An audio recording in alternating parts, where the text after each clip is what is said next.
porque la imagen de Dios implica, acá estoy con el cursor mencionando, la imagen de Dios implica varón y hembra. Dicho de otra manera, la distinción de género entre hombre y mujer implica o tiene que ver con la imagen. La imagen de Dios no está completa sin la distinción entre un hombre y una mujer. Esa es la perspectiva hebrea, judía o bíblica del texto.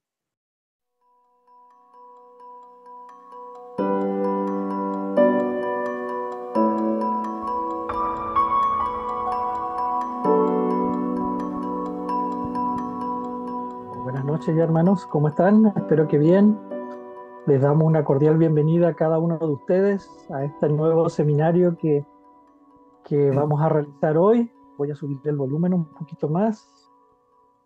Así que reciban todos un cordial saludo y bienvenida en este día sábado.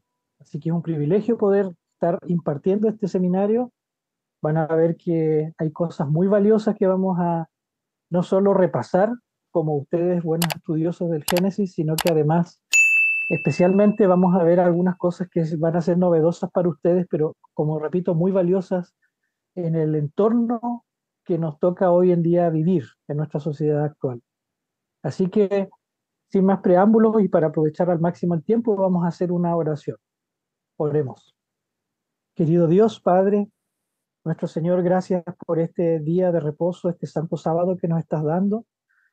Muchísimas gracias, alabamos y glorificamos tu nombre porque tú eres bueno, porque nos has cuidado, nos has provisto todas las cosas que necesitamos durante la semana y podemos refugiarnos en ti en este día de reposo, poder descansar de nuestros trabajos físicos y mentales y entrar en las horas sagradas de este día para tener una mayor comunión contigo. Señor, danos tu bendición a nosotros, a nuestras familias, a nuestros seres amados y a todos aquellos que guardan este día de reposo, que nos recuerda de que tú eres nuestro creador y de la misma manera, ayúdanos a entender este tema de la antropología, del estudio del ser humano y de cómo tú instituiste en el Edén la primera familia humana. Acompáñanos, Señor, y guíanos con tu Espíritu Santo especialmente. Te lo imploro en el nombre de Jesús, Señor. Amén. Amén.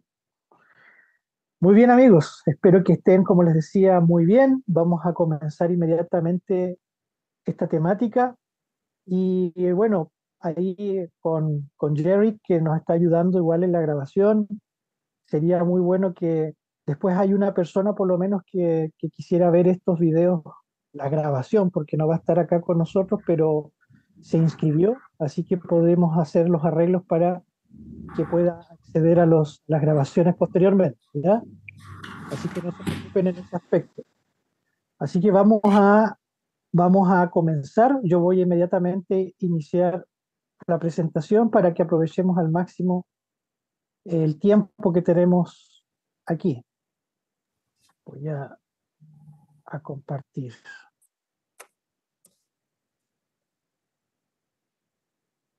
Bueno, entonces como pueden ver allí en la pantalla, con ese famosísimo cuadro, ¿no es cierto? Eh, que aparece allí en la Capilla Sixtina y que tiene toda una historia. eh, pero más que la Capilla Sixtina y digamos, la apelación al arte, yo solo coloco esto para colocar la idea justamente del fundamento de donde proviene la creación del hombre y la mujer, y desde la cual nosotros vamos a meditar en lo que hemos llamado la teología de la sexualidad en Génesis. Está de más decir que este es un tema muy amplio y vasto, pero hay una ventaja cuando uno lo aborda desde el comienzo de la Biblia y de la historia. No solo porque vamos a entender los fundamentos de la sexualidad, sino que lo más importante, vamos a contrastarlo con algunos conceptos que se manejan hoy en día y vamos incluso a ver algunos autores a continuación, en un momento más. Primero vamos a ver lo que aparece en la escritura. No es nada algo distinto a lo que ustedes conocen seguramente, pero vamos a profundizarlo, vamos a hacer algunas reflexiones profundas del texto pero en algún momento, al medio de la presentación, vamos a dedicarnos a revisar conceptos contemporáneos, provenientes especialmente de la filosofía, y cómo esas terminologías, esos conceptos, esas ideas, que a veces no tenemos idea de dónde fueron inventadas, vamos a conocerlos hoy para que cuando tú veas la televisión o cuando converses con algún joven que está luchando en su fe, en su carrera universitaria o incluso en la calle, tú vas a ver que aparecen estos conceptos y uno va a tener un bagaje mejor para poder enfrentar eso, para poder entenderlo mejor o para poder simplemente discutir a la luz de la perspectiva bíblica. Entonces vamos a ver esta primera temática. Ya mañana, Dios mediante, vamos a ver en el mismo horario un concepto más específico que tiene que ver desde la sexualidad y la violencia, cómo estos elementos se relacionan a la ciudad, que es un concepto clave desde Génesis 4 en adelante, y cómo el concepto de ciudad va albergando esta potencialidad del sexo distorsionado, de lo que Dios originalmente había creado para la familia humana, y vamos a ver los casos emblemáticos a la pasada de la Torre de Babel, ahí está Babilonia, la primera vez que se menciona en Génesis 10 y 11, y cómo esto se expande ya desde, perdón, Génesis 4, cuando Caín instituye la primera ciudad de la historia.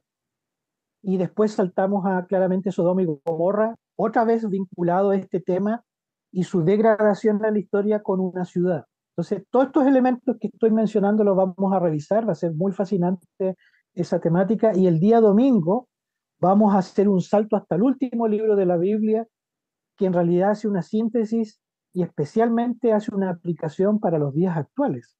El libro de Apocalipsis generalmente no se lo aborda desde el concepto de sexualidad, pero está saturado de imágenes que evocan una idea antropológica o digámoslo así del ser humano y cómo hoy en día ya estaba presagiado lo que está sucediendo. ¿Cómo enfrentar eso? Y todo lo que vamos a revisar en el último libro de la Biblia. Así que ahora vamos a comenzar este tema y yo voy a tratar de dejar un tiempo para las preguntas. Es siempre provechoso hacerlo eso, así que la presentación no es demasiado grande por lo mismo para profundizar lo que más podamos y después al final vamos a dejar un espacio para las preguntas. Parece como a la hora y media más o menos. Entonces vamos a comenzar y digamos algo con respecto a esta antropología fundamental. La antropología simplemente se define como el estudio del ser humano, ¿sí? Antropología es el estudio del ser humano y por lo tanto hay muchas antropologías. Hay antropología forense, por ejemplo, que es el estudio de los cadáveres, ¿no? Eh, no solo del punto de vista actual, sino histórico. Hay antropología cultural, antropología lingüística, hay un montón de antropologías porque el ser humano tiene muchas aristas, muchas perspectivas, muchas áreas en las que se desenvuelve, y la que nosotros queremos ver es la antropología bíblica, cómo la Biblia desde sus orígenes habla del ser humano y cuáles son los textos, ¿no? Las bases de la antropología bíblica se encuentran en Génesis, los textos que tú ves allí en pantalla, Génesis 1, 26 al 28 y Génesis 2, 7. Por honor al tiempo, vamos a abocarnos más que nada al primer pasaje, donde está en la temática de la sexualidad, Génesis 1, 26 y 28. Yo no voy a abordar todos los textos de Génesis ni de los que están en Génesis 1 al 3. Yo quiero enfatizar algo para después ir a nuestra época actual. Y también vamos a ver ahora que es importante entender el concepto de imagen de Dios, perdón que ahí lo puse en minúscula, imagen de Dios, ¿no es cierto? Vamos a corregirlo enseguida, porque a mí, entonces, y siempre el nombre de la divinidad va en mayúscula, y se necesita entender ese concepto para entender la antropología de la sexualidad de la Biblia, la teología de la sexualidad. Entonces vamos a ver un poquito todas estas cosas. Veamos entonces Génesis 1, 26 al 28, famoso texto que dice así. Entonces dijo Dios, después de los 5 primeros días, en que Dios ha creado el sol, la luna, comenzando por la luz, las aguas, la separación con los cielos, etcétera. Ahora dice lo siguiente, entonces dijo Dios, hagamos al hombre a nuestra imagen, conforme a nuestra semejanza, y señoree o gobierne en los peces del mar, en las aves de los cielos, en las bestias, en toda la tierra y en todo animal que se arrastra sobre la tierra. Y escuchen bien ahora, acá está el texto central. Y creó Dios al hombre a su imagen. A imagen de Dios lo creó. Varón y hembra los creó. O se puede traducir como hombre y mujer los creó, ¿no? Y los bendijo Dios y les dijo, fructificad y multiplicaos. Llenad la tierra y sojuzgadla.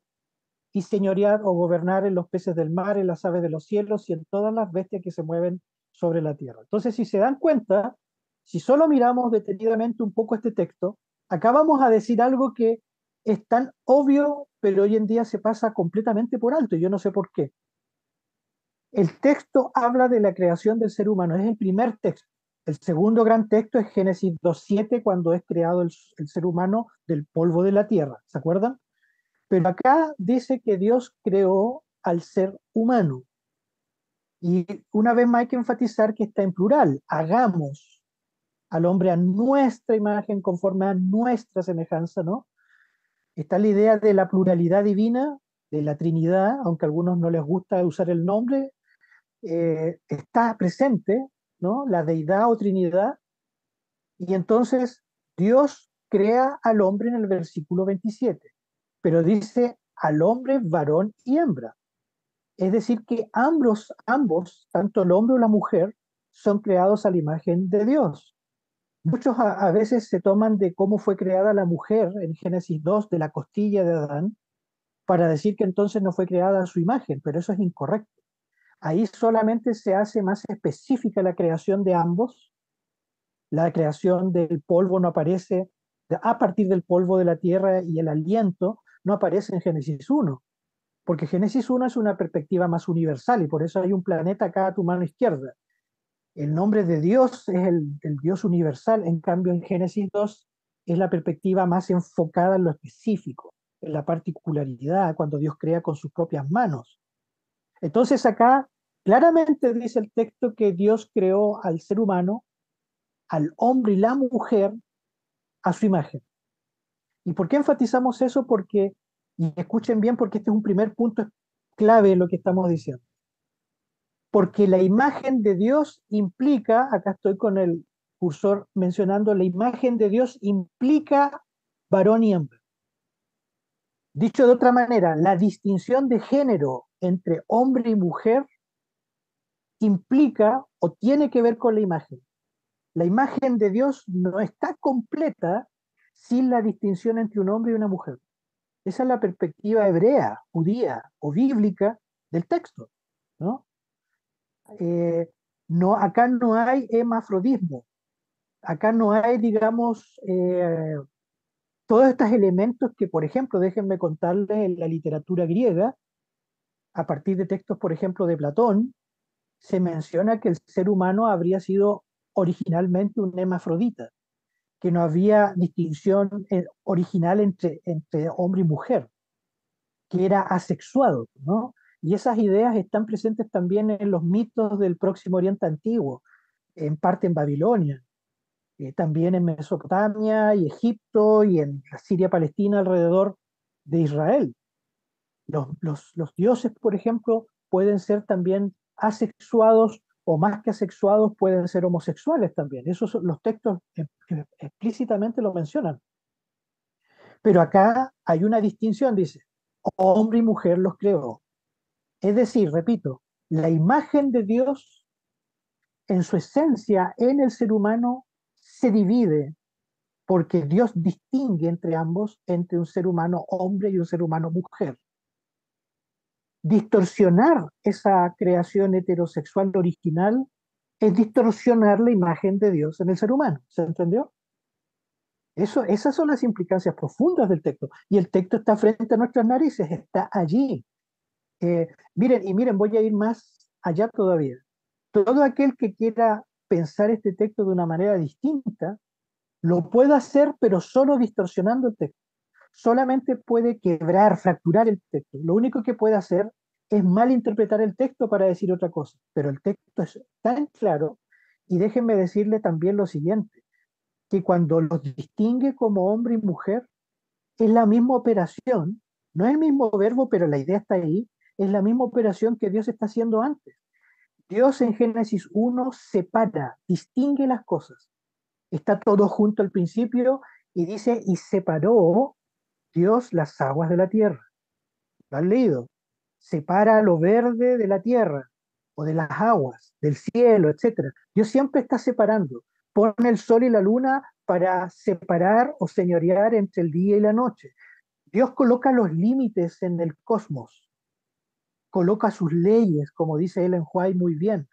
Todo el cosmos, toda la naturaleza obedece a leyes fijas.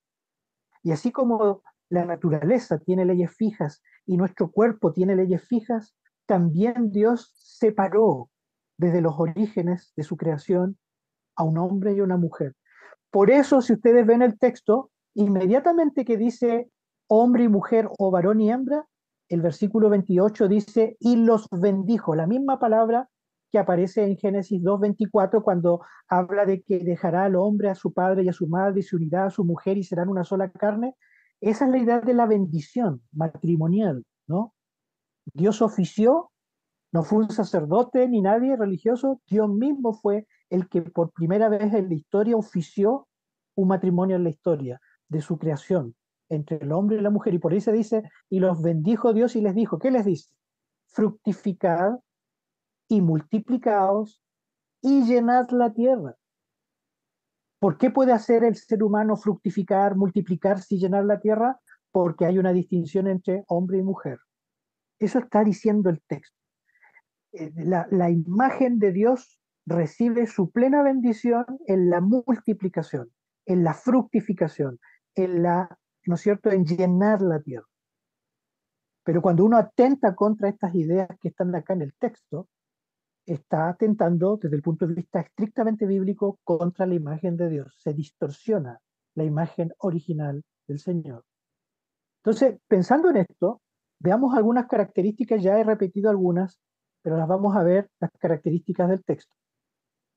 Primero hemos dicho que tanto el hombre como la mujer fueron creados a imagen y semejanza de Dios. No hay dudas de eso, ¿no es cierto? Ambos. ¿Qué es la imagen de Dios? Bueno, es importante siempre repetir lo que es la imagen. La imagen de Dios es la imagen física, moral y espiritual de Dios reflejada en el ser humano. Y ahí podemos ver el Salmo 8, que habla mucho de esto. No es solo la parte espiritual de que, la imagen de Dios, no. Es la parte física también. Porque Dios tiene forma en la Biblia. Tiene ojos que ven, una boca que habla, tiene su brazo extendido, tiene pies, tiene cuerpo. ¿Se acuerdan cuando Isaías, por dar solo uno de tantos ejemplos, Isaías en el capítulo 6 dice que yo estaba, ¿no es cierto?, en los días que murió el rey Usías y vi al Señor alto y sublime en su trono, dice. Y empieza a describirlo, parecido a Daniel, parecido a Ezequiel, ¿no? Y ambos profetas, todos estos profetas ven la forma de Dios. Moisés vio las espaldas de Dios, etcétera, el rostro de Dios. Entonces, Dios tiene forma. Y desde el punto de vista teológico, lo que es correcto es decir que, vamos a decir lo que es incorrecto y que a veces los teólogos enfatizan mucho esto sin pensarlo. Es incorrecto decir en la Biblia entonces que Dios, cuando hablamos de Dios, es un antropomorfismo. Debería haberlo anotado quizás acá. Repito, siempre que hablamos de Dios decimos, cuando dice que tiene ojos, eso es un antropomorfismo. ¿Qué quiere decir eso? Estamos dándole propiedades humanas a Dios, pero en realidad Dios no es así. Eso que acabo de decir es incorrecto, es al revés. Lo que tenemos que correctamente decir es que el ser humano tiene forma de Dios. ¿Se entendió? Y uno dice, ¿cómo? Porque Dios nos creó a su imagen. Entonces, nosotros somos teomórficos. Tenemos forma de lo divino, aunque Elena de White nos dice, ¿no es cierto?, que lamentablemente Satanás ha casi hecho desaparecer la imagen del Creador en las criaturas. Y es por eso que Cristo viene a restaurar esa imagen y a colocar su sagrada ley en la mente humana de nuevo, sus principios, bueno, etcétera. Entonces, ahí está esta idea profunda que solo la mencionamos rápidamente. En la Biblia, otra vez se me fue la palabra Dios, no sé qué ha pasado. Dios dice, el Dios con mayúscula, el Dios bíblico, Dios tiene forma corporal, ya lo hemos mencionado, ¿cierto? Varias veces apareció la palabra Dios. Entonces Dios dice acá, tiene forma corporal, también tiene emociones y pensamientos. La Biblia dice, ¿se acuerdan? Por dar solo uno de tantos ejemplos, cuando dice que le dolió Dios en su corazón haber hecho al ser humano por causa de sus propios pecados en el diluvio. Bueno, Dios en el lenguaje original es un Dios que se siente conmovido profundamente y le duele en su corazón, porque tiene emociones, no como nosotros. Ojo, porque uno dice, ¿cómo tiene Dios emociones? Porque nosotros tenemos emociones, porque nos creó el Señor a su imagen y semejanza, pero no somos idénticos a Él. Es distinto decir eso, ¿no? Dios experimenta emociones y pensamientos, pero de una manera diferente en el sentido de que Él es Dios a nosotros. Y finalmente dice acá, la imagen de Dios puede también decirse que corresponde al carácter de Dios que el ser humano debería reflejar en la tierra. Si podemos traducir la palabra imagen de Dios es el carácter, y la palabra carácter implica todas las dimensiones del ser humano, física, moral y espiritual, ¿no? Entonces, acá yo siempre pongo imágenes y busqué otras más. ¿Qué es imagen y semejanza? Si ustedes ven a estos famosos, puse unos más antiguos y otros nuevos. Tom Hanks es el primero que aparece allí y es igual a su padre, ¿no es cierto? Increíble parecido. Esos son los padres y los hijos. Si tú te acuerdas de Elvis Presley, ves a la hija y se parece mucho, solo que es mujer.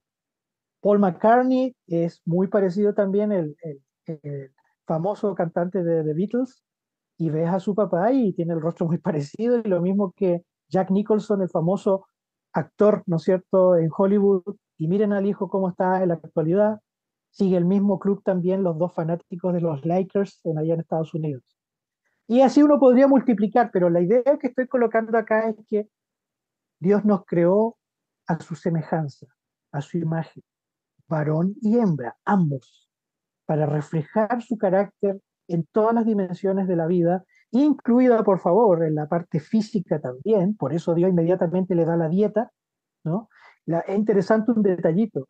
La primera vez que aparece el verbo natán en hebreo significa dar algo, ¿no? Natán, la primera vez que aparece donde Dios le da algo al ser humano, lo primero que le da en la historia humana Dios al ser humano, ¿sabe qué es?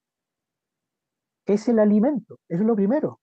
Le dio alimento, semillas, vegetales, frutas y verduras. ¿Por qué creen ustedes? Porque es la primera forma más concreta de preservar la imagen de Dios en el ser humano en el sentido físico. Y por eso que el vegetarianismo, desde el punto de vista de Génesis del 1 al 3, no es una opción, es la opción que debería seguir el ser humano, repito, para preservar esa vida tan valiosa de reflejar la imagen y semejanza divina. ¿Sí? Entonces, bueno, ahí podemos seguir hablando mucho. Hay toda una teología de la dieta que quizás podríamos hacer un día también desde el punto de vista bíblico. Veamos rápido esto porque todavía me queda bastante que mencionar. Entonces, si nosotros vemos estos textos, ya lo hemos leído, la imagen divina debería mostrarse, ¿no es cierto?, en especial, dice acá, en la forma de gobernar los seres vivos y de cuidar el ecosistema, ¿no? Si nosotros cuidamos la naturaleza y la protegemos, la preservamos, entonces seguimos el ejemplo del Creador, que es todo lo contrario, por supuesto, que está sucediendo hoy en día. Ahora, por último, digo acá que el texto es claro en afirmar que la primera pareja humana debía formar una familia, y lo hemos dicho y está en los textos. Si uno tuviera más tiempo, podría ver las palabras hebreas que son muy ricas en significados y que amplían las ideas, pero es la misma, de fructificar, de multiplicarse, de tener prole, de tener descendencia, etcétera, ¿no? De hecho, la palabra esperma, de que viene una de las palabras es espermatozoide, ¿no?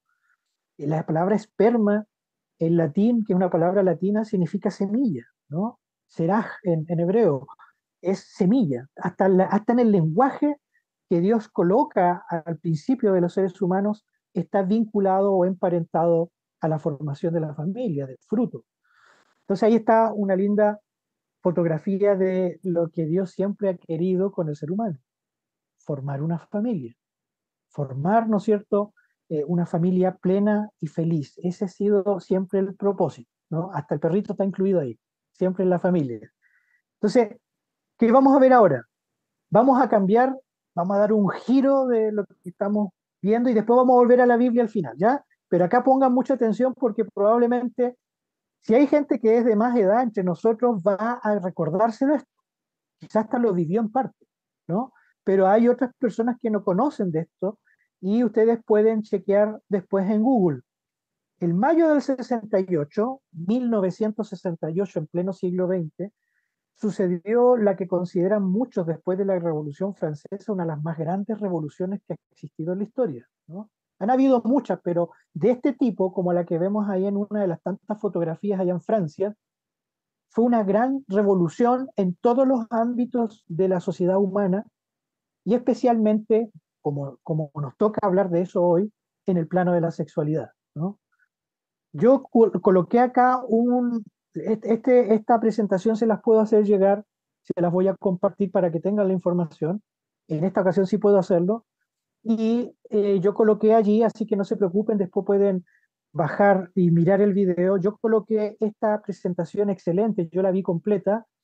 Tengo la impresión que el autor, que es Pablo Pérez López, catedrático de Historia Contemporánea, me da la impresión que él es católico, pero es un historiador, él no es sacerdote, y él presentó desde el punto de vista estrictamente histórico lo que él llama el año 68 de la cultura, del 68, perdón, ahí en las letras grandes, del 68 la cultura woke. La cultura woke significa, para no explayarme en eso, un concepto que se está usando mucho para representar la juventud y particularmente el plano de la mentalidad y la sexualidad humana hoy en día entre nuestros jóvenes. Entonces, yo les aconsejo mucho que puedan ver ese video, ahí yo les dejo el link, y cómo nosotros vamos a hacer esta conexión, vamos a tratar de hacerla de una manera un poco diferente. Así que yo les pido ahora mucha atención, insisto en eso, porque vamos a ver conceptos claves, vamos a ver algunos autores, solo tres que son importantes, hay muchos más, pero si usted repasa esto después, ahora y después de nuestra presentación, usted va a aprender los conceptos fundamentales de lo que se está trabajando hoy en día. Yo no puedo entrar en más detalle en los autores que voy a hablar, pero ustedes después si quieren preguntarme aparte o acceder a más bibliografía, con todo gusto les puedo dar ese material, mayores materiales. Veamos un poco a este autor llamado Michel Foucault, ¿no? Se escribe así Foucault, pero es Michel Foucault. Y yo solo puse cuatro de sus grandes obras, de sus libros. Él escribió muchísimo, fue un filósofo francés y que además participó en las protestas de mayo del 68, como le llaman a ese periodo que se originó en Francia. Él escribió estos cuatro volúmenes, el cuarto se publicó en forma póstuma sobre la historia de la sexualidad. Así que ustedes pueden ver desde su propia obra que él estaba muy interesado en este tema, muy interesado. Él era considerado un filósofo o historiador de las ideas y que además tenía especialización en el campo de la psicología. Y él estudió muchas cosas. Acá vamos a ver algunas cositas nomás solo en relación a lo que estoy diciendo de cómo entender la discusión contemporánea sobre esto que estamos hablando. Ahí está el nombre de él, Michel Foucault. Él hizo un estudio completo de la sexualidad y una de las cuestiones que él abordó es lo que llamamos el concepto de normatividad. Normatividad, si usted se detiene en la palabra de las normas o normatividad, este concepto proviene de dónde, y lo dice muy bien Michel Foucault en sus libros, de este concepto de lo que es normal o anormal, ¿no? Norma, normal, normatividad. ¿Se dan cuenta? El origen de las palabras para Foucault es muy, muy importante. Y entonces él va a recorrer la historia, especialmente desde la época antigua y sobre todo la época medieval, para mostrarnos de que estas distinciones binarias, que vamos a ver de dónde viene esta idea de lo binario, él dice que se separaban mayormente en estos conceptos de qué es normal. Lo normal, discute Foucault en sus libros, lo normal vendría a ser todo aquello que está dentro de los parámetros de la moral del tiempo actual o del tiempo de esa época en el medioevo, la moral cristiana, el matrimonio, los hijos, etcétera, todo lo que ha sido mayormente instituido durante la historia Eso es lo normal. Lo normal es una persona que se comporta de acuerdo a las normas. Ahí está la idea de lo normal. Se comporta de acuerdo a lo cívico, dentro de los parámetros de lo que es normal, de lo que es, ¿no es cierto?, lo decente, la decencia, etcétera. De todos esos valores judeocristianos que estaban, por mucho tiempo estuvieron durante la época medieval, ¿no es cierto?, en los países europeos, etcétera. Pero lo anormal, en cambio, dice Michel Foucault, es todo lo que se sale de la norma, ¿no? Todo aquello que está fuera de los parámetros normales, convencionales de la moral y de la sociedad de ese tiempo. Por ejemplo, la homosexualidad, el lesbianismo y todas las formas de sexualidad, todas, que están fuera de esta norma. Entonces, la locura, por ejemplo, es alguien anormal, alguien que es loco, alguien que se comporta eh, en forma mental fuera de los parámetros de lo que se conoce como una persona que tiene una conducta apropiada, ¿no? Por eso que Michel Foucault igual va a estudiar la historia de la locura, ¿no? Va a estudiar todo lo que es disidente, todo lo que es disidente en el sentido anormal, fuera de la norma, todo aquello que está fuera de incluso de la ley, como el sistema penitenciario, carcelario. Él va a tener un estudio completo acerca de eso, de por qué se coloca a la gente en la cárcel, por qué esas personas no pueden ser pensadas de otra manera. Es muy crítico, muy revolucionario lo que propone Foucault. El tipo es brillante como filósofo y como pensador en analizar las ideas. Cuando él propone lo que quiere proponer con sus ideas, ese ya es otra historia, ¿no? Entonces, el concepto de normatividad hoy en día está puesto en duda, en suspenso en nuestra sociedad actual. Por eso que él es un pensador de lo marginal, la prostitución, por ejemplo, y todas las formas aparentemente anormales de la sexualidad, para Foucault pueden ser integradas en la vida cotidiana. Son grandes pensadores, pero que han influido tanto en nuestra sociedad, y repito, ellos fueron clave en el mayo del 68. Hay otros más grandes filósofos de esa época, pero que han dejado su huella hasta el día de hoy. Todos aquellos que quieren conocer un poco de las filosofías en plural del anarquismo, de esta idea contrasistémica, etcétera. Si uno entiende a Foucault, puede entender, por ejemplo, a muchos jóvenes, aunque hay jóvenes que no tienen idea de esto, pueden, ¿no es cierto?, acceder a algunos de estos pensamientos, ¿no? Solo, repito, estoy colocando un poco de énfasis y alguna cultura general, vamos a decirlo así, para que ustedes conozcan esto, hermano. Ustedes me pueden preguntar después de esto, más adelante, si quieren profundizar. Veamos otro autor que es fundamental en la filosofía contemporánea y que se llama, ahí vamos a poner el nombre, Jacques Derrida. Es curioso que estos son todos franceses, ¿no? Esto tiene que ver, y algo de eso dice el video que les dejé del historiador católico francés, español, porque él logra ver, y a mí me parece que es correcto, él logra ver una clara conexión entre la Revolución Francesa del siglo XIX y los efectos de esa revolución humanista, ¿no?, en la filosofía francesa contemporánea, como lo estamos viendo ahora. Entonces, Jacques Derrida es un filósofo que escribió muchísimo, muchísimo. Algunos lo consideran el más grande filósofo después de Martin Heidegger en el siglo XX y hasta el día de hoy. Si tú lees a Derrida o quieres especializarte en filosofía, de todos los filósofos, si eres un buen lector de Derrida, vas a poder moverte en cualquier lugar que se discuta de filosofía. La idea mía no es hacer acá una apología de estos pensadores, sino que todo lo contrario. Mostrar, más que algo contrario en realidad, mostrar los conceptos relacionados a nuestro tema y donde generalmente nosotros podemos ver algunos elementos críticos con relación a la Biblia. Entonces, él va a ser en ese libro que estás viendo, y hay otros más, pero en Espectros de Marx, el libro que coloco allí a mano derecha, entre algunas de las cosas que él va a mencionar es que, como dice en la PowerPoint que estoy mostrando, él dice que ya ha llegado el tiempo de desechar el pensamiento binario.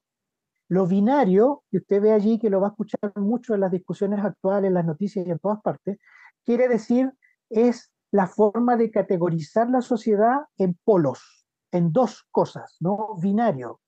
Lo binario es dos, ¿no? Amo y esclavo, por ejemplo. Eso dice que hay que diluirlo. No existe relación entre amo y esclavo. Rico y pobre. Tampoco debería haber distinción. Les llama la atención, no quiero entrar a ese tema, pero en la política, las juventudes hoy en día no sostienen esas categorías rico y pobre, quieren que se termine eso. Bueno, pues de ahí viene esta idea, aunque quizás nunca han leído Derrida, fuerte y débil. Y también, por supuesto, y Derrida lo dice, hombre y mujer. Él no dice abiertamente que hay que hacer esto, pero él en su sugerencia está diciendo eso, que ha llegado el tiempo de que el pensamiento binario entre hombre y mujer sea desechado y que pensemos en otras categorías. No solo la homosexualidad, sino en otros elementos que pudieran surgir y sin hacer una distinción rígida entre hombre y mujer. ¿Qué les parece esa idea, no? Imagínense, estos personajes, estos filósofos, estos pensadores, renombrados y muy respetados hoy en día en las grandes universidades del mundo, incluido acá en Chile, sostienen estas ideas, ¿no? Y es curioso porque, dicho sea de paso, Derrida, ¿no es cierto?, es de origen judío argelino, pero desde el judaísmo no le quedó mucho al parecer, ¿no? Es muy contrario a sus propias tradiciones. Y él es el famoso, es más conocido en todos los lugares por acuñar el concepto de construcción, ¿no? De construcción, que de hecho yo estoy dando una definición, pero en el plano de los filósofos o del pensamiento, hoy en día, si me escuchara alguien de filosofía, diría, tú no puedes hacer lo que vas a hacer ahora. La deconstrucción no se puede definir porque justamente ataca eso, pero es una especie de contradicción en los términos. Y yo doy acá una definición. Más o menos sería esto. La deconstrucción es desestabilización de las principales teorías históricas, incluidas las tradiciones y valores culturales o filosóficas. No quiero que enredarlos mucho con esto, pero es clave para que ustedes cuando escuchen la palabra va a aparecer aquí. El presidente Boris, por ejemplo, y sobre todo su pareja, ¿no? Usan mucho este concepto, especialmente ella, porque es del área fuerte del feminismo contemporáneo. Entonces, deconstrucción es desestabilizar, es mover, es sacudir lo que siempre se creyó que era de una manera para ahora llegar a decir que no es tan así, ¿sí? Como por ejemplo el matrimonio. Ya el matrimonio no debería ser pensado en categorías binarias de hombre y mujer. Dejemos eso de lado, eso está empolvado, ¿no? Eso ya no funcionó. Estoy, repito, parafraseando lo que estos pensadores llegan a afirmar. Entonces, acuérdense estos conceptos, la idea de los binarios, cuando están hablando en ese lenguaje, usted ya sabe a qué se refiere. Y generalmente lo atacan, ¿no? O cuando hablan de deconstrucción, es que hay que deconstruir, es decir, desestabilizar, mover. Hay que diluir las categorías que por mucho tiempo nos enseñaron nuestros papás, las iglesias o la sociedad. Eso hay que avanzar hacia otro ser humano, otra sociedad. Y la última que quiero mencionar, acá podría estar hablando mucho más de esto, pero solo quiero que veamos a estos tres pensadores que son muy, muy influyentes. Y esta autora se llama una filósofa norteamericana, Judith Butler, famosa ella por defender mucho esta idea de un nuevo concepto de género, ¿no? De hecho, puse solo uno de sus tantos libros, El género en disputa, y ella dice más o menos lo siguiente. Judith Butler estuvo acá en Chile, ya ha estado 2 o 3 veces, me parece. Ella dice que debe cambiarse el concepto de género, ¿no? Y ella es una gran lectora de Derrida, Michel Foucault, los mismos que yo le estoy mencionando ahora. Repito, ella dice debe cambiarse el concepto de género, ¿no? ¿Por qué? Porque dice no debe estar basado en la biología. Imaginen, me escuchen bien lo que estoy diciéndoles porque de acá vienen las ideas que influyen en nuestra sociedad actual. Ella dice, repito, que no debe estar basado en la biología, ¿no? Es decir, no puedes tú definir a un hombre o a una mujer por sus genitales, por la genitalización del cuerpo, dicen ellos, sino que es un constructo social. A ver, no sé si lo coloco acá. Claro, ella dice, el género finalmente es una invención cultural, una invención cultural o social, y que con el paso del tiempo, como las culturas cambian, entonces el concepto de género igual cambia, y hay que aceptarlo así. ¿Se dan cuenta cómo tiene una lógica detrás de esto, pero que por supuesto no es algo que nosotros podemos aceptar? Nosotros podemos conocer esto, discutirlo. A mí personalmente me sucede todo el tiempo que yo discuto muy respetuosamente con aquel o aquella que tiene estas ideas, pero así como la persona tiene estas ideas, yo también puedo instalar en la mesa mis ideas bíblicas sin ser atacado, aunque sabemos que en la práctica eso no sucede.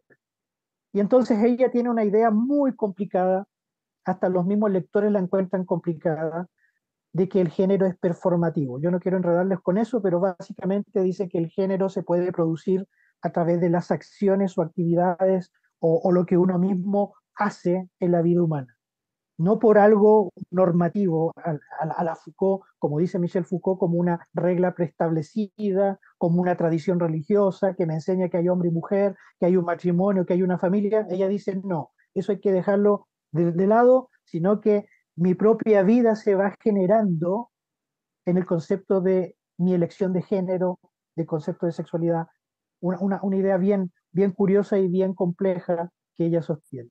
Entonces, noten ustedes que hemos visto estas ideas y a esta altura uno se pregunta, bueno, pero ¿qué podemos entender nosotros acerca de estas temáticas? Si ustedes se dan cuenta que aún tratando yo de explicarlas, estas ideas en forma lo más claro posible, son complejas y son enredadas, ¿no? Contrario me parece a mí del punto de vista intelectual a la Biblia, porque la Biblia es extraordinariamente clara, no es ambigua. Por eso que nosotros, especialmente los que nos gusta pensar, los teólogos o filósofos, o que estudian filosofía, no debemos leer la Biblia con estas ideas en la cabeza, que me gustó tal autor, que a mí me parece esto novedoso, ¿no? La Biblia tiene su propia configuración de pensamiento y nosotros debemos respetar eso, que a todo esto tiene muchísimos más años y tradición que todos estos pensadores juntos. Pero a veces, repito, no se piensa eso con respecto a la Biblia. Entonces veamos qué dice la Biblia un poquito más a fondo desde el punto de vista del género, ¿no? Desde el punto de vista del género. Primero, ya hemos visto de que hay una distinción, vamos a repetir esta idea, de género. ¿Está claro eso, hermanas, hermanos? De que hay una distinción en el texto mismo bíblico, hombre y mujer.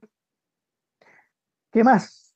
Ya hemos visto, y esto sí lo estamos profundizando un poquito más, de que la idea de género, que está vinculado a la sexualidad, hoy en día no. Cuando tú hablas supuestamente de género, te dicen no, género es una cosa, sexualidad es otra, pero eso nunca fue así, solamente hasta que llegaron estos pensadores y en comienzo yo diría del siglo XX, entonces se desarrollaron más estas ideas contrarias a lo que estamos viendo. Los géneros, repito, son complementarios y fundamentales para la prolongación de la vida humana. Y ahí están los verbos, ¿no? Es la idea de cómo puede haber una prolongación de la vida. Mire, ni siquiera una cosa que les molesta mucho a aquellos que afirman las ideas de los autores que mencioné, que las defienden en la época actual, les molesta mucho de que cuando uno habla de género, uno también hable de procreación. Les molesta muchísimo, se enojan mucho, porque es como, entre comillas, un ataque contra las personas que, por ejemplo, no quieren tener hijos, desde el punto de vista del género me refiero yo. Pero acá no necesitamos llegar a atacar a nadie, porque desde el punto de vista estrictamente lógico, nosotros cómo podríamos hacer que en una sociedad de 10, ¿no es cierto?, en 10 años o 20 años más tengamos 100. No existe otra forma. Se entiende lo que estamos diciendo. Tiene que ver con la prolongación, la extensión de la vida humana y su supervivencia.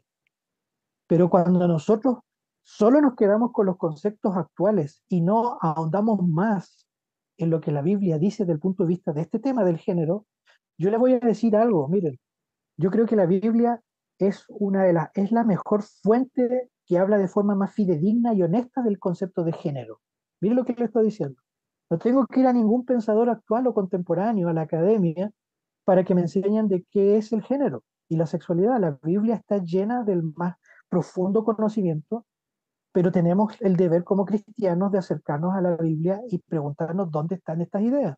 Es lo que estamos tratando y por eso quise hacer este seminario para profundizar en el concepto de género en el texto bíblico.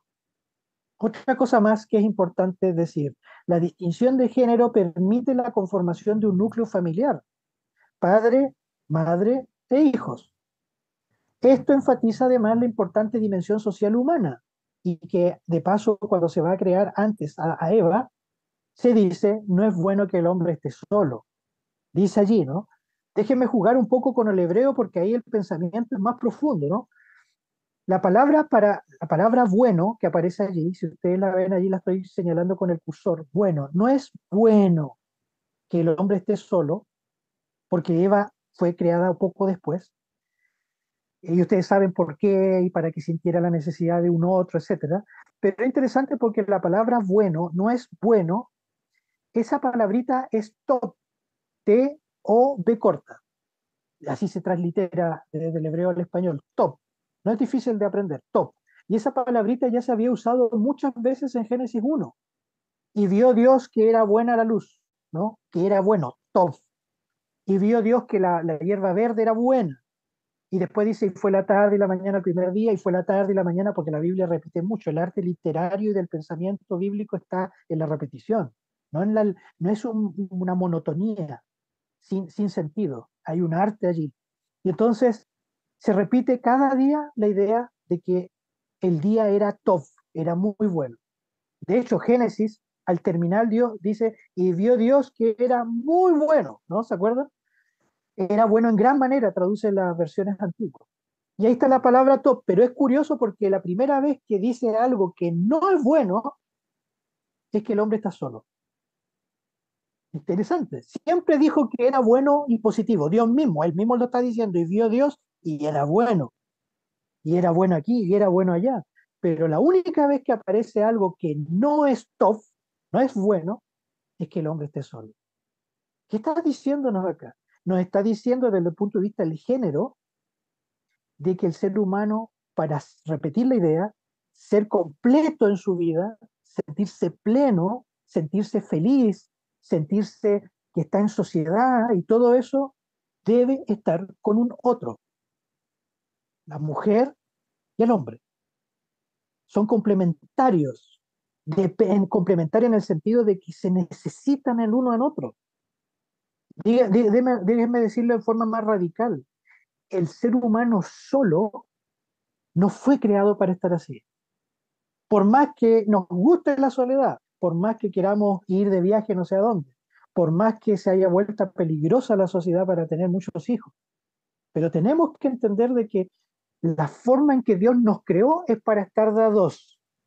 Es un pensamiento binario bíblico, ¿no? Vamos a usar ese lenguaje. El binarismo es intrínseco al ser humano, al cuerpo humano, a la mente humana.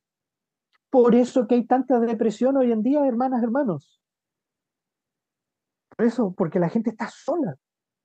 La gente se siente no solo sola, sino que como no seguimos los consejos bíblicos, hay mucha depresión, hay mucho estrés, hay mucha enfermedad, por varias causas que ustedes conocen, porque ustedes conocen muchas razones, pero una de esas razones es porque hay muchos matrimonios y familias destruidas, que no se apegan a los principios bíblicos de cómo Dios creó las cosas.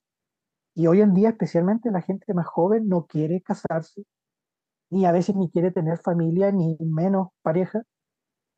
Y claro, eso parece que anda bien. Y uno dice, ah, pero se está cuidando, quiere cuidar su vida, quiere viajar. Y hoy en día hay sociedades muy ancianas, grandes en Europa. Han llegado al extremo, y yo lo cuento siempre, véalo en Google, porque no puedo poner toda la información, pero búsquenlo para que crean que estoy diciendo la verdad. En Japón se creó un ministerio, así como tú acá en el gobierno en política, tú tienes el Ministerio de Educación, tienes el Ministerio del Deporte, tienes el Ministerio del Interior, hay ministerios, ¿no? Del que conforman el Estado, el gobierno. Y allá en Japón es tan crítica esta situación de la soledad y de la depresión, hay una altísima tasa, ¿no es cierto?, de suicidios entre los jóvenes y entre incluso niños, porque se sienten solo por estas ideas hoy en día contemporáneas, que se creó el Ministerio de la Soledad. ¿Pueden creer que se llama así el Ministerio de la Soledad? Un ministerio político, así en serio, para acompañar a tanta gente que está sola, tantos ancianos que terminan solos, Y acá en Chile nos está pasando exactamente lo mismo. Miren las consecuencias que tiene esto. Pero esto no debería ser así. Y esto sucede, y ojo, no estoy dando la razón, sino que una de las razones principales es lo que estamos viendo acá en el texto bíblico. Dios mismo nos dijo desde el principio, hijos, hijas, no es bueno que el ser humano, vamos a llamarlo así, no es bueno que el ser humano esté solo. Dios mismo me dice, Alan, o quienes están escuchando aquí, yo quiero que estés acompañado, acompañada. Eso es lo que, para eso te creé, para que estés acompañado por mí, dice el Señor primero, y también por alguien que esté a tu lado. Esa es la forma que Dios nos creó. Mire todo lo que sale solo de una frase, ¿no? ¿Qué más? En la Biblia la mujer posee un alto grado de dignidad e importancia en la sociedad israelita, contrario a lo que se afirma muchas veces hoy.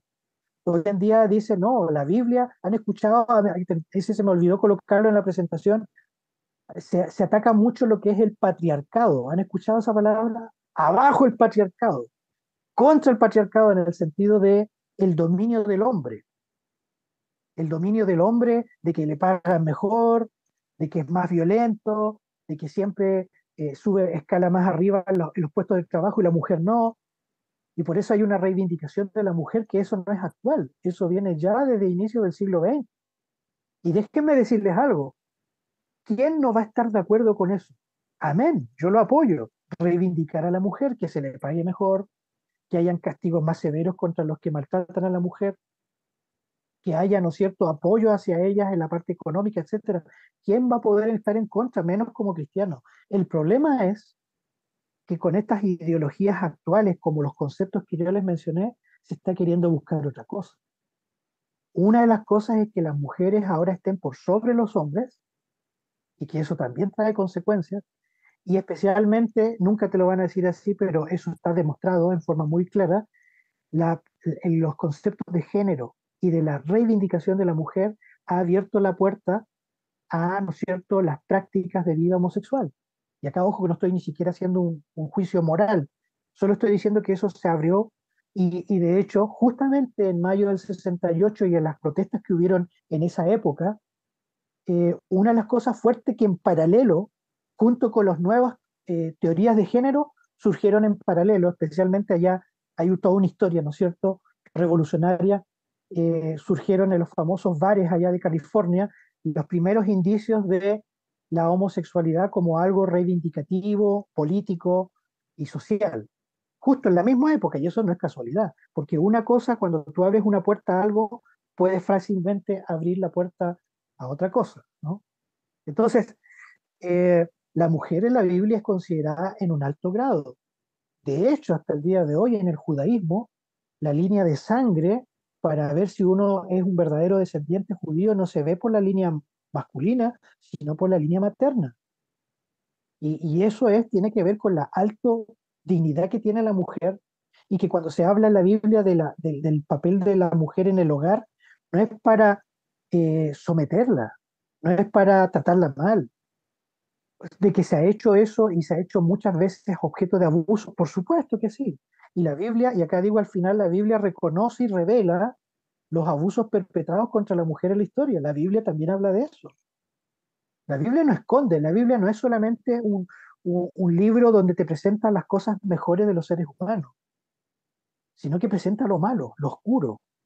Te presenta, por ejemplo, una violación de Amnón, uno de los hijos de David, contra su propia hermana Tamar. Los hijos de Jacob, cuando, ¿no es cierto? Bueno, hay una violación de una mujer, creo que era Dina, y lo vengan, y hay violencia en la Biblia, hay muchísima violencia. ¿Por qué? No porque uno tenga que eliminar esos textos, sino que los textos son reflejos de cómo somos nosotros y las cosas que somos capaces de hacer los seres humanos. Hay violencia contra la mujer, pero también hay violencia contra el hombre, ¿no? Y así, violencia contra los animales. Hoy en día hay muchas tendencias de los animalismos. La Biblia también presenta eso. Entonces, por eso la Biblia es una fuente inagotable de recursos, pero no hay que subestimarla y muchas de las tendencias o ideas actuales ya la Biblia las tiene claras, las ha discutido hace mucho tiempo, solo que a veces creemos que la Biblia es para llevarla bajo el brazo, para ir el sábado o el domingo a la iglesia y eso no es así. ¿no? Yo ahora estoy ya yendo hacia el final, después vamos a hablar un poquito más, pero quería comentarles de este libro, Flame of Adonai, sería, para no pronunciar el nombre de Dios, Sexualidad en el Antiguo Testamento, de Richard Davidson. Este libro yo se los puedo hacer llegar, es una joya que él lo escribió, lamentablemente está en inglés, y quizás más adelante podría ver si me lo consigo en español, porque supe por ahí alguien que lo tradujo, pero no me pidan mucho porque sería un compromiso muy grande. Yo sé por ahí alguien que creo que lo tradujo, pero por ahora está en inglés. Este libro tiene cerca de, o poquito más de 800 páginas. Es un estudio completo, es el estudio más completo que se ha escrito hasta ahora sobre este tema. Y es escrito por un adventista. Él es profesor de la Universidad de Andrews. Yo no estoy de acuerdo con varias cosas que él dice, eh, pocas en este libro y con otras de su teología. Acepto algunas cosas grandes también de él. Es un gran estudioso, un hombre de Dios, puedo decir, muy piadoso, pero algunas ideas quizás no las comparto, especialmente en la soteriología. Pero con respecto a este tema de la sexualidad, es una joya este libro y si ustedes gustan, pero claro, está en inglés, pueden, puedo hacérselo llegar con todo gusto. Hay otro material, pero antes de eso vamos a pasar a otra idea y después les voy a mostrar otra bibliografía que también les quisiera compartir y esa sí está en español, ¿ya? ¿Les parece? Pero quería decirles que este autor escribió este libro y realmente es un aporte significativo y presenta todo esto que yo acabo de decir y más cositas, por supuesto, en ese libro. Entonces veamos un poquito de la sexualidad en la Biblia, hablamos harto del género y de la sexualidad que están vinculados, ¿no? En la Biblia, y vamos a hablar de eso que en realidad son una y la misma cosa, pero entonces hablamos de sexualidad ahora en relación al acto mismo, ¿no es cierto?, de la unión de los seres humanos, de un hombre y una mujer, para formar una familia, digámoslo de esa manera. Entonces, la sexualidad en la Biblia es una dimensión fundamental. La sexualidad no es algo sucio. La sexualidad no es algo prohibido en la Biblia. La sexualidad no es algo de lo que hay que avergonzarse. Eso, esas ideas que acabo de mencionar le deben mucho al catolicismo de principios del siglo V después de Cristo. Y yo diría antes, porque se empieza a ver el cuerpo humano, como algo impuro y el alma humana, como algo puro. Esas son ideas platónicas, aristotélicas, de la filosofía griega y más atrás incluso. Ya esto venía de Babilonia con una idea dualista de cuerpo y alma, cosa que como adventistas basados en la Biblia no creemos, si estudiamos bien la Biblia. Pero el dualismo antropológico, esta separación entre alma y cuerpo, afecta por supuesto también la sexualidad. Y ojalá que no nos afecte a ninguno de nosotros también, porque voy a decir algunas cosas. Entonces, la sexualidad es un don dado por Dios. Está en Génesis 1, como lo vimos, y después en Génesis 2, cuando dice, repito, el hombre dejará a su padre y a su madre y se unirá a su mujer y serán una sola carne. Ahí no habla solamente de una sola carne de la sexualidad, pero la figura que se usa sí es de carácter sexual, la unión entre dos, ¿no? Para unirse en todo el sentido de la palabra. Y entonces nosotros debemos hablar de ese tema desde el punto de vista bíblico, con cuidado, no es para exponerlo. Nosotros vivimos en una época hipersexualizada, que es algo diferente. Es el abuso de la sexualidad, es la sobreexposición de la vida privada a través de las redes sociales, el cuerpo, ¿no es cierto? Y partes sexualizadas del cuerpo, la sexualización brutal de la mujer a través de los medios de comunicación, etcétera. Nosotros vivimos en una época que se ha sobresexualizado, que eso lo vamos a estar viendo mañana, y sobre todo en el tema de Apocalipsis, que ya hablaba de eso, pero en el origen la sexualidad es un don divino. En la Biblia hay un libro completo solo sobre sexo, pero en el contexto del matrimonio y del amor, que es el Cantar de los Cantares, un libro que quiso ser expulsado del canon bíblico por los rabinos, por los judíos en el siglo I, decían que no deberían haberlo incluido en el canon bíblico de los 66 libros porque es muy fuerte, porque hay sexualidad explícita. No vamos a hablar de eso ahora, daría para otro seminario. Hay sexualidad explícita de la unión de los cuerpos, del disfrute, del gozo de la corporalidad de la mujer, por ejemplo, de cómo llama las partes erógenas del cuerpo, etcétera, pero en un sentido de santidad, como aparece en el Nuevo Testamento en Pablo, que tu lecho, ¿no es cierto?, sea sin mancha, que sea un lugar santo. Es una idea de la sexualidad súper diferente a la que nosotros tenemos hoy. Es una idea de la sexualidad donde los conceptos o valores de la pureza, nobleza, del cuidado del cuerpo, especialmente del de la mujer, son fundamentales. En la Biblia hemos visto ya que la sexualidad es de carácter heterosexual y conyugal, es decir, reservada para el matrimonio. Este tema es súper importante hoy en día y se habla poco porque quizás estamos siendo en la iglesia afectados por estas ideas contemporáneas. Hoy en día tenemos que enseñar, y el espíritu de profecía, que es una gran ventaja que tenemos como adventistas, lo apoya en libros completos como El Hogar Cristiano, por ejemplo, de que el sexo debería ser reservado única y exclusivamente para la unión matrimonial, no fuera de ella, no fuera de ella. Yo no tengo tiempo para explorar más en esto, pero déjenme darle un dato nomás, solo un dato. Y esto está basado en la psicología contemporánea y antigua también. Eh, Quienes despiertan a su sexualidad más tempranamente, fuera del contexto matrimonial, está comprobado, no siempre es así, pero que les cuesta más poder establecer relaciones estables de carácter heterosexual y monógamo, en el sentido de una sola pareja. En otras palabras, que cuando uno despierta su cuerpo al ámbito de la sexualidad, fuera de la norma, fuera, digamos, de lo que Dios ha establecido desde el origen, que por supuesto que el joven o la jovencita, la señorita pueden explorar, ¿no es cierto?, eso por su propia libertad, pero van a tener consecuencias de acuerdo netamente a los estudios de la ciencia, en el sentido de que, y de eso después si alguien tiene duda, puedo enviarle material sobre esto, pero eso ya es netamente desde el punto de vista de la ciencia de la psicología del desarrollo, etcétera, de que uno despierta ese ámbito que está reservado desde el punto de vista bíblico para el matrimonio y después la inestabilidad psicosocial en el plano de la sexualidad es más compleja, ¿no?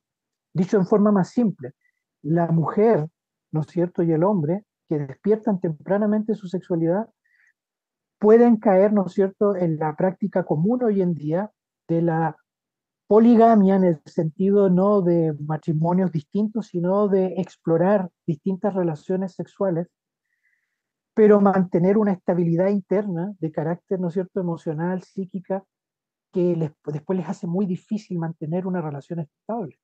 ¿Se entiende lo que estamos diciendo? Y es increíble que eso que se ha enseñado por años, pero que cada vez se enseña menos, ya está implícito en el texto bíblico. ¿Se entiende? O sea, cada vez que la persona hace caso de los principios bíblicos, hasta desde el punto de vista sanitario, es mucho más saludable. Muchas parejas, ¿no es cierto?, en el ámbito de la sexualidad causan mayor riesgo de enfermedades venéreas. Hoy en día las enfermedades venéreas en Chile, por ejemplo, se han disparado no sé a cuánto por ciento por las realidades de esto que estamos hablando en nuestra sociedad chilena. Otra cosa importante acá que estamos diciendo es que la sexualidad une la totalidad de su ser a la pareja, serán una sola carne. Ya lo habíamos algo mencionado. La sexualidad, el acto sexual, esa unión en el acto del sexo, es una unión que une a las personas en todos los ámbitos del ser. Y esto muchas veces ni el hombre ni la mujer tienen absoluta conciencia de eso. Por eso que piensen ustedes, para ampliar la idea, por eso que cuando Proverbios, vean los Proverbios, ¿no es cierto?, desde el capítulo 5 hasta el capítulo 12 más o menos, cuando habla de una relación sexual ilícita, usa la expresión ramera, en el original es más fuerte, ¿no? Tiene la idea de que el que se une con una mujer, Pablo también habla de eso en Primera de Corintios, el que se une a una ramera o una mujer que no es su esposa, ¿no es cierto?, en un acto sexual, en realidad se une en su totalidad de su ser. O sea, si lo decimos en un lenguaje más moderno y simple, el acto de la sexualidad, al unir los cuerpos, hay una unidad mental y de experiencia. Es decir, la experiencia vamos a decirlo, va a dejar una huella en tu experiencia de vida que va a repercutir, querámoslo o no, en tus próximas experiencias sexuales. Si es monógamo, con una misma pareja, en este caso su esposo o su esposa, va a ir uniéndolos más, desde este punto de vista teórico bíblico, con el paso del tiempo. Por eso que la sexualidad y la intimidad sexual en un matrimonio y su prolongación va al mismo tiempo uniéndolos como pareja. No estoy hablando de la frecuencia y todo eso que se meten los psicólogos a hablar de eso, no estoy hablando de eso, sino que es una expresión en la intimidad de su ser de que esa pareja se unen, pero que se unen en todos los ámbitos y no solo en un acto de los cuerpos. Esto, si uno lo enseñara hoy en día, diría que esto está totalmente desfasado. No se enseña ni siquiera por parte de los psicólogos. Pero qué interesante es ver que los estudios, desde el punto de vista negativo, de cómo las prácticas sexuales han cambiado y los daños nocivos que las prácticas contemporáneas tienen en la juventud y en la mente de los jóvenes, tiene mucho que ver con esto, porque su experiencia que han obtenido con múltiples parejas los hace más pobres experiencialmente de establecer vínculos sólidos y estables en el tiempo. Es increíble que la Biblia hable de todo esto y te lo dice desde un principio, ¿no? Desde un principio. La sexualidad, por lo tanto, es placentera, del punto de vista estrictamente carnal y mental, porque es un... Mira, esto estoy repitiéndolo, yo sé que ustedes lo saben. El acto de la sexualidad tiene que involucra todos los sentidos, ¿no? Por eso que el cantar de los cantares cuando habla, vamos a poner un ejemplo de tanto, cuando habla la mujer invitando al hombre, le dice ven a comer de tus frutos, ¿no? Un eufemismo para hablar, como se usaba en el Próximo Oriente Antiguo, de los senos de la mujer, o la vagina, o no solo esa parte, la espalda, las zonas erógenas. Ustedes saben que hay zonas erógenas en el cuello, en ciertas partes del cuerpo que causan placer por el toque, pero usa la idea de la fruta, la metáfora de la fruta. ¿Por qué? Y mire la profundidad del texto, porque la sexualidad y el acto de la sexualidad tiene que ver mucho con los sentidos, ¿no? Como por ejemplo con la boca, con el disfrute del cuerpo del otro, ¿no? Con los besos, etcétera, con la mirada, de ver los cuerpos, etcétera, los olores. Y por eso el cantar de los cantares es una especie de jardín de frutas y de olores. Y por eso se usan esas metáforas, pero siempre en un plano donde ellos han contraído matrimonio y son plenamente felices. Esa es la idea de lo que aparece allí. Es bien interesante y yo les voy a dar una sorpresa ahí en un momentito más sobre este material que tengo reservado antes de terminar. La sexualidad en la Biblia entonces nunca fue pensada para someter al otro o violentarlo. Qué triste es eso, ¿no? Y qué bueno que la iglesia nuestra tiene fuertes programas acerca de este tema. Y acá hay que, por supuesto, decir que lamentablemente la mujer siempre, por, no es el sexo débil como se le llamó muchas veces, ¿no es cierto?, a la mujer en el sentido peyorativo, pero es verdad, la mujer es más delicada en su naturaleza. Y eso tampoco es ser machista, decir una cosa así, no lo estoy diciendo en un sentido malo, es delicada en el sentido, ¿no es cierto?, de su trato, hasta fisiológicamente muchas veces en la voz, en las formas de los gestos, etcétera. Eso está ya demostrado hace mucho tiempo y que eso se haya invertido y que ahora las mujeres tienen que participar igual que los hombres, las mismas competencias, etcétera. Ya ese es otro cuento y que también tiene su historia. Pero eso es lo que acabo de decir, lamentablemente es objeto de abuso por parte de muchos hombres.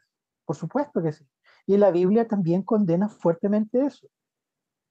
Entonces la sexualidad tiene que ver, ¿no es cierto?, con algo que implica el respeto por el otro. Una sana sexualidad tiene que ver con la aceptación del otro como es, con sus diferencias, con su forma de pensar distinta, ¿no?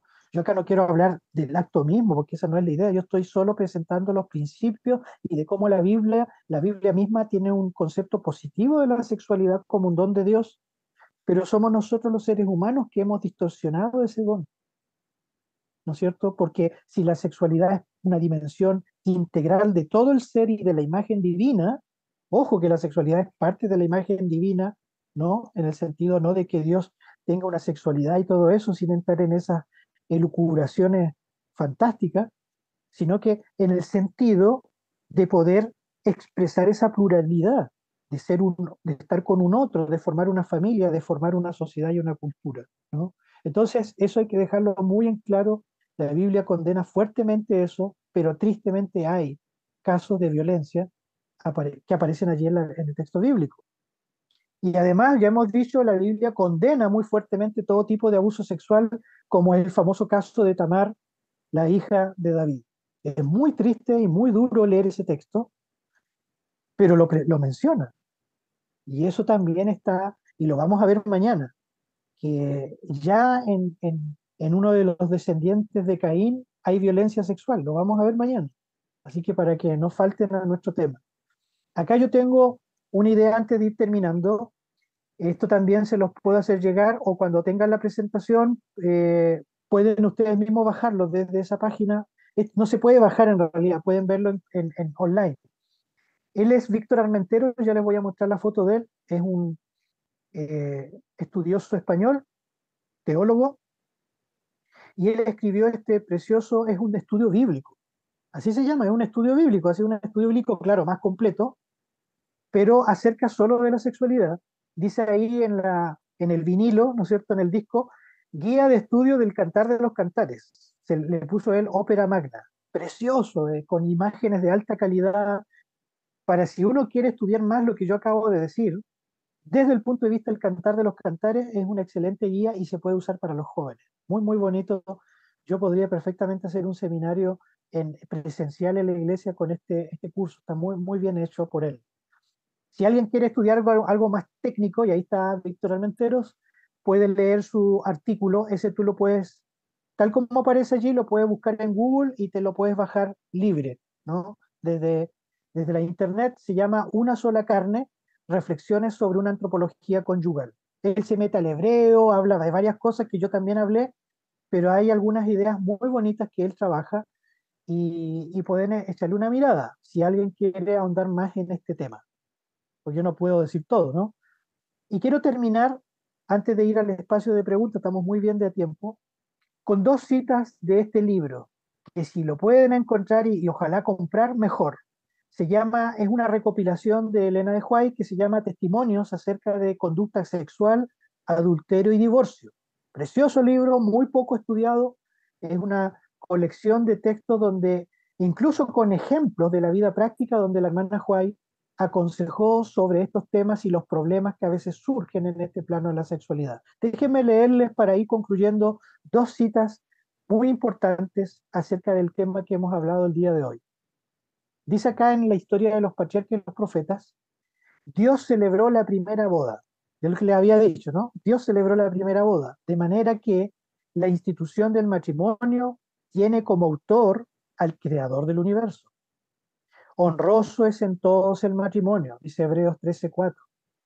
Fue una de las dos instituciones, la otra fue el sábado, ¿no? Fue una de las dos instituciones que después de la caída llevó consigo a Adán al salir del paraíso. Cuando se reconocen y obedecen los principios divinos en esta relación, el matrimonio es una bendición. Salvaguarda la felicidad y la pureza de la raza, ese de la raza incluso. Satisface las necesidades sociales del hombre y eleva su naturaleza física, intelectual y moral. ¿Se dan cuenta de todo lo que acabamos de decir en esta cita? Esto está sacado de ese libro, ¿no? Y es interesante porque acá está citando historia de los patriarcas y profetas, pero claro, debería haberles dado la referencia de este libro de donde salió. La pueden leer igual en el original. Y acá dice que Dios fue el que creó el matrimonio y la familia y todo lo que implica para la felicidad, la pureza, ¿no? Para suplir la necesidad social del ser humano, del hombre, y la naturaleza física, intelectual y moral. Todo eso dice allí. Y una última cita para que nos toca más de cerca a nosotros es esta, y ahí termino. Dice acá, las estratagemas de Satanás se repiten. Cuando se acerque el fin de la historia a la que estamos nosotros, de esta tierra, Satanás obrará, con todo su poder, de la misma manera y con las mismas tentaciones que usó con el antiguo Israel cuando estaba por entrar a la tierra de la promesa. Tenderá trampas a los que afirman que guardan los mandamientos de Dios, que se hallan en los límites mismos de la Canaán celestial. Hará uso de sus poderes al máximo para entrampar a las almas y sorprender al profeso pueblo de Dios en sus puntos débiles. Satanás está determinado a destruir por medio de sus tentaciones y a contaminar con la permisividad las almas de quienes no han logrado poner en sujeción de las facultades superiores de su ser a su baja naturaleza, a los que han permitido que sus mentes avancen por el cauce carnal de la indulgencia de las bajas pasiones. Este es uno de los grandes engaños del enemigo de Dios en el fin de la historia. Así que si a nosotros o a alguno de ustedes o conocen a alguien que ha sido presa de alguno de estos ataques, que está sufriendo por estas cosas, es el enemigo que está queriendo extraer, extirpar de nuestra mente y nuestra vida familiar los grandes principios por los cuales fuimos creados, que es poder gozar de un matrimonio pleno, feliz. Si hemos fallado o nos han fallado o algo sucedido en nuestra vida personal, Dios puede darnos una nueva oportunidad. Podemos acercarnos de nuevo a nuestros hijos, podemos intervenir por ellos o interceder en oración. Dios tiene la solución. Lo que tenemos que hacer es volver a los orígenes, volver a los principios de cómo Dios nos creó y de los principios de la sexualidad. Y por eso yo quiero terminar acá, ¿no es cierto? Y dejarles con la linda imagen, me gustó cómo quedó al principio allí, ¿no? Nosotros hoy día entonces, si hacemos un breve resumen, hemos podido ver cómo Dios creó al hombre y a la mujer, ¿no?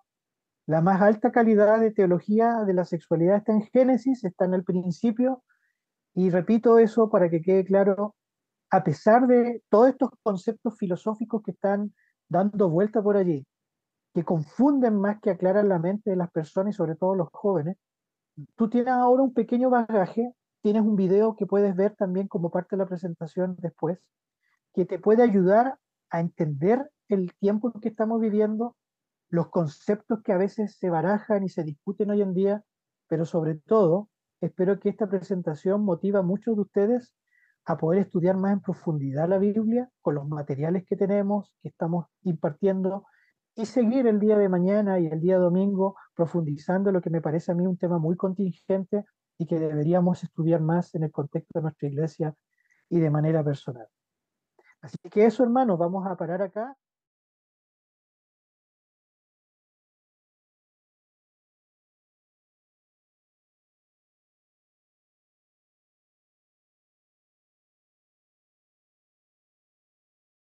Nuestro canal y proyecto se sostienen gracias a nuestros patrocinadores en patreon.com. Te invitamos a unirte como un patrocinador del mensaje adventista y así podremos crear nuevos materiales del que tendrás acceso de manera especial en nuestro canal.